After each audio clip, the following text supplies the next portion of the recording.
Hello everyone and welcome to Layman Engineering. So in this video we are going to look how a rocket engine works.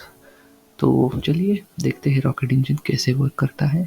और मेरा मानना है कि ये बहुत ही हाइप्ड कंसेप्ट है। मतलब अक्सर ये दिखाया जाता है कि ये बहुत ही टेक्निकलिटीज से भरा है, लेकिन ये है, लेकिन वो इतना भी ज़्यादा नहीं है जितना हम उसको दर्शाते हैं।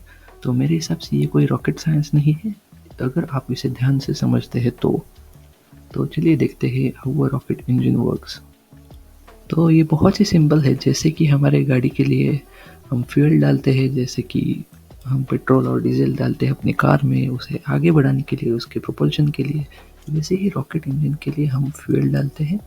वो आमतौर पर वो लिक्विड हाइड्रोजन से RP1 तक वेरी होता है, लेकिन मोस्ट ऑफ द टाइम हम RP1 ही यूज़ करते हैं। वो है रॉकेट प्रोपेलेंट 1। ये केरोसिन का वो हाईली रिफाइंड फॉर्म है जो हमारे रॉकेट के लिए फ्यूल के तौर पर बिहेव करता है।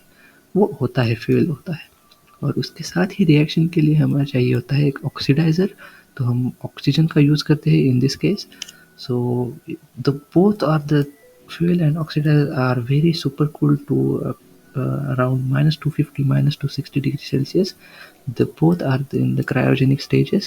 दो सो फ्यूल और ऑक्सीडाइज़र है वो बहुत ही ठंडे किए जाते हैं। उनका जो अपना वो फॉर्म होता है वो बहुत ही ठंडा होता है, अप टू -250 सेल्सियस के भी कम होता है।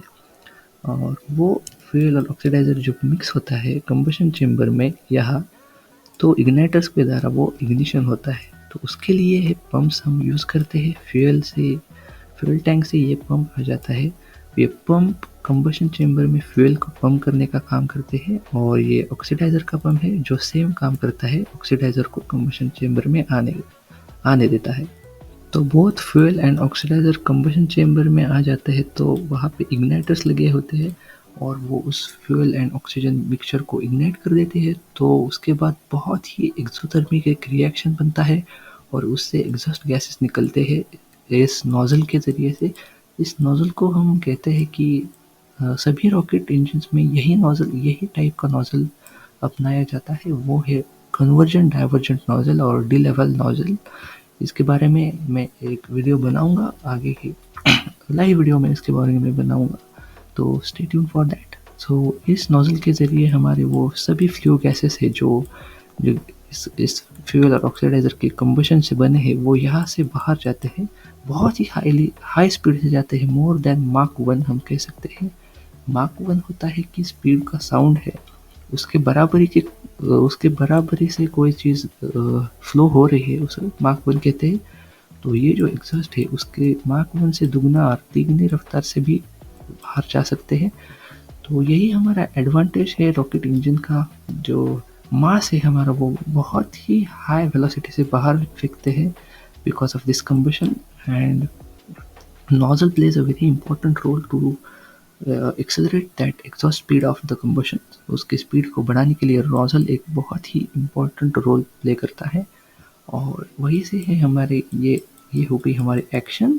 और इस साइड में हमें रिएक्शन मिलता है जो रॉकेट को अपने ग्रेविटी के फील्ड ऑफ इन्फ्लुएंस से बाहर जाने के लिए 11.2 किलोमीटर पर सेकेंड की तेज़ी देता है, वो वेलोसिटी देता है।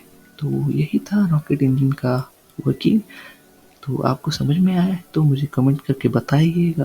अगर आपको कुछ नहीं अच्छा लगा और नहीं समझ में आया तो भी बताइएगा।